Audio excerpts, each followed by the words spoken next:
Could a man who confuses endurance for living resist a culture that rewards suffering with validation? Stoner was the first book I read this year where I actually had to sit and ponder after I read it. And to me, it's a novel about a man who survives his life rather than lives it, a man who mistakes pain for purpose, silence for dignity, endurance for morality.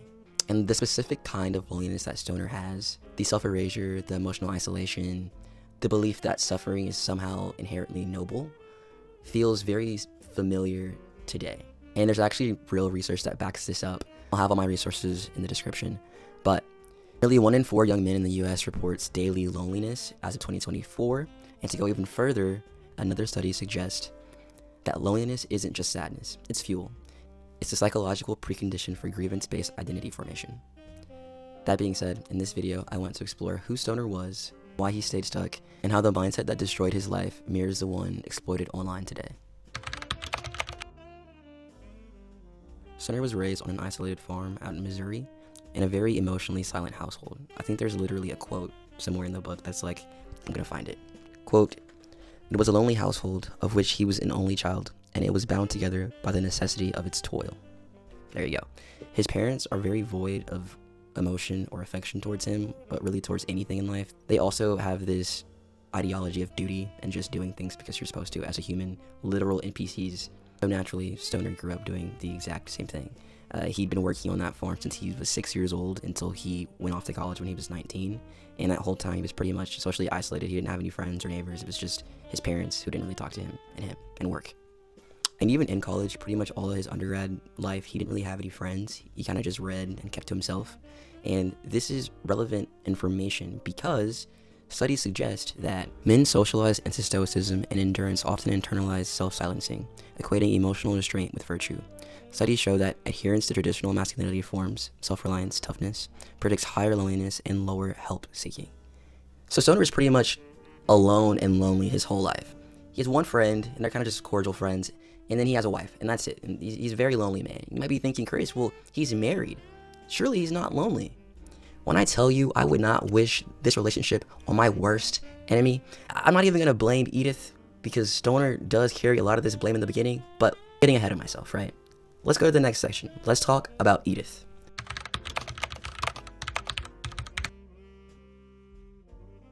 Edith, Stoner's wife, who absolutely fucking hates him with every being in her body. She hates that man. I literally have it annotated like 80 times in my notes. She hates that man. Now, important context, I believe when Stoner and Edith met, it was like the 1920s or the early 1900s, I don't know. But women didn't have any autonomy without a man. Keep that in mind. So, Stoner meets Edith at a party. I think it was during his when he was getting his master's at university or his doctorate, one of them. He was in school. Edith is never really interested in Stoner from the very beginning. If anything, she's very...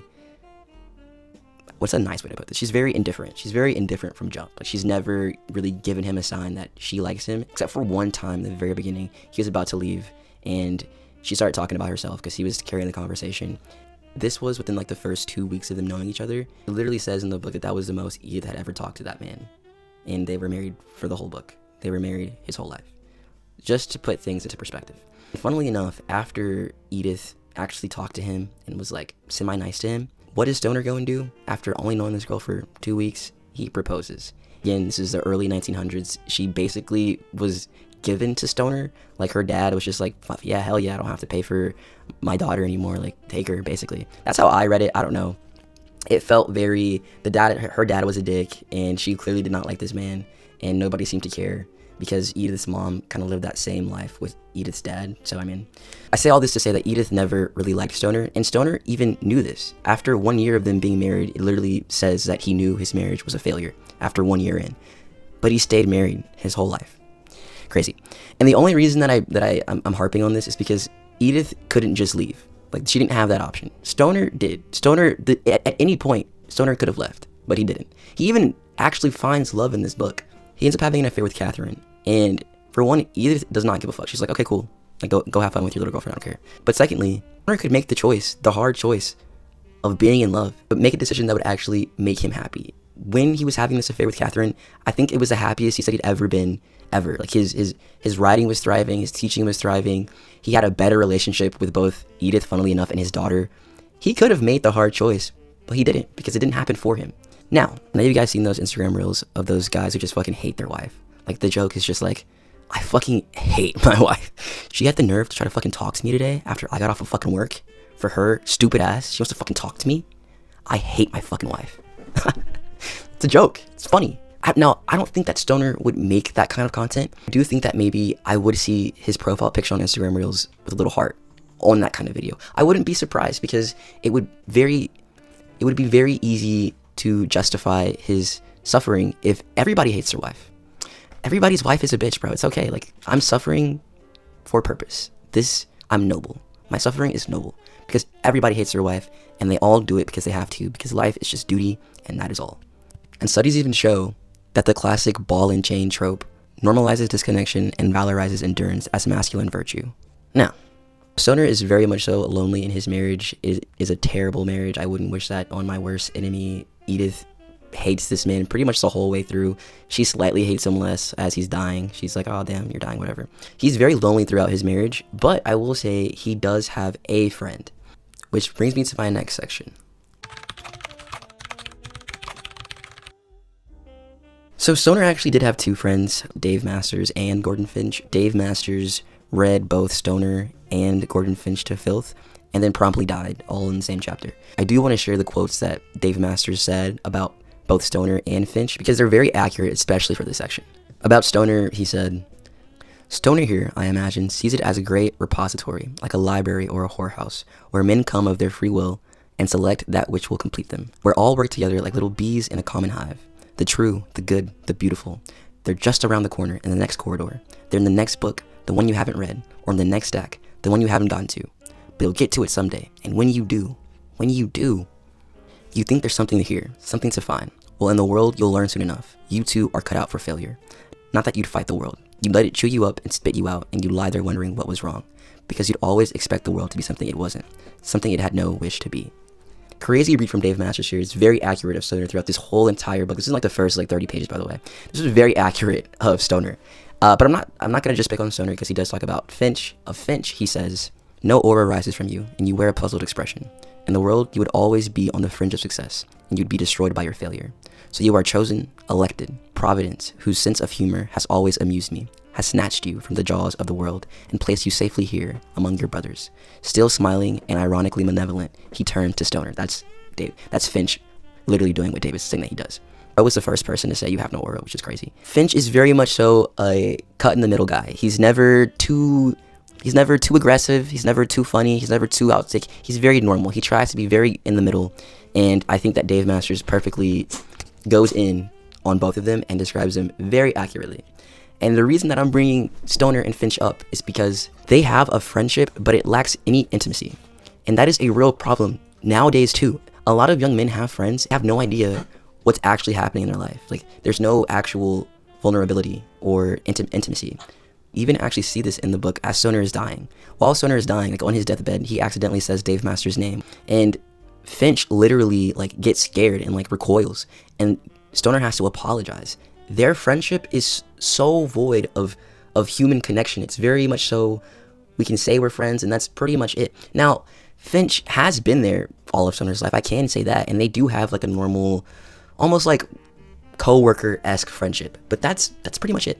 Finch likes to be called Stoner's friend, but I don't think that he would actually push for Stoner or advocate for Stoner if push came to shove. If he was put in a hard position and it was his friendship or literally anything else that would make him uncomfortable, he would pick the other thing. This is actually shown in the book. Professor Sloan, which is a professor who actually got Stoner into literature and got him into teaching, he passes away, and Finch is asking Stoner, he's like, "Hey, do you want Sloan's job?"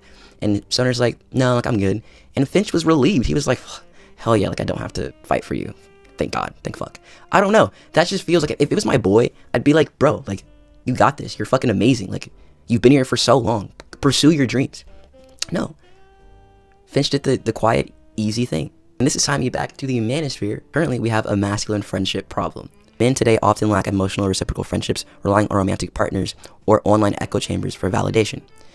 Both of these are equally as bad. Because as a young man, if you're going into, as a man in general, as a human being, as a person, if you're going into a relationship with somebody and they are the only form of intimacy you've ever had in your life, outside of your parents, or even then, like ever, you've never really been vulnerable or intimate with anybody, that is a lot of pressure or a lot to take in for another person, especially if you all are both adults. It's like, and women typically get the short end of the stick, dating men who don't really know how to regulate their emotions.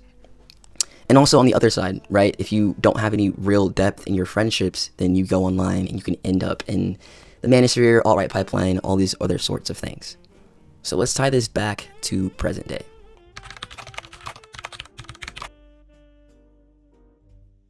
Stoner is lonely, passive, emotionally mute, deprived of community, defined by endurance. I'm gonna butcher this name. Conan argues that these exact traits create vulnerability, not to ideology itself, but to any system that offers identity, clarity, and belonging. And this is why the manosphere is so appealing to young men today. Not because it's hateful, but because it's really simple. And that can be said of a lot of hateful ideologies nowadays. It names the pain. It turns grievance into meaning. It turns endurance into performance. Stoner represents what scholars call ideological vulnerability. Men who are not radical, but simply unprepared for life in a world where emotions require literacy. Yes, I don't think that Stoner is an incel off rip. I don't think that. But I do think that men like Stoner today would be a very easy target for the manosphere. That being said, Stoner has one thing that a lot of young men today don't necessarily have. Stoner does have a passion for literature. And that really is his anchor throughout this whole entire book. Life fucking hates him and makes his life a living hell. He has this kind of like work feud with his boss, with this guy who ends up being his boss, which prevents him from really progressing as a professor. Relationship with his daughter is also kind of in shambles because of Edith.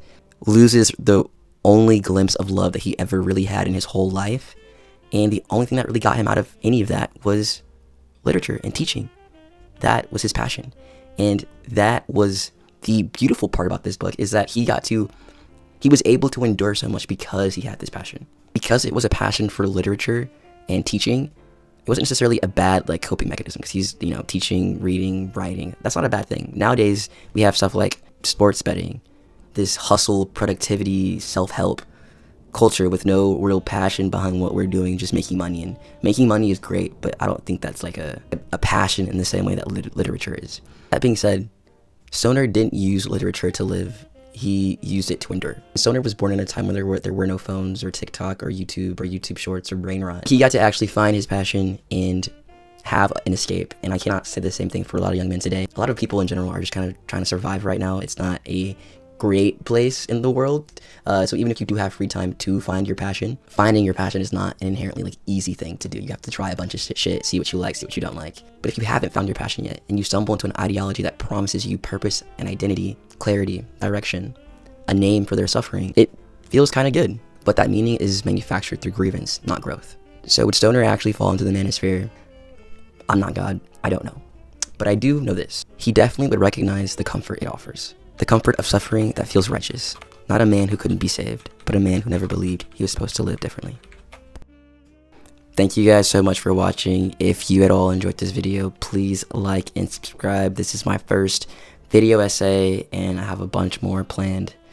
Hopefully that I will get around to doing when I'm not lazy. Yeah, I'll see you guys in the next one. Peace.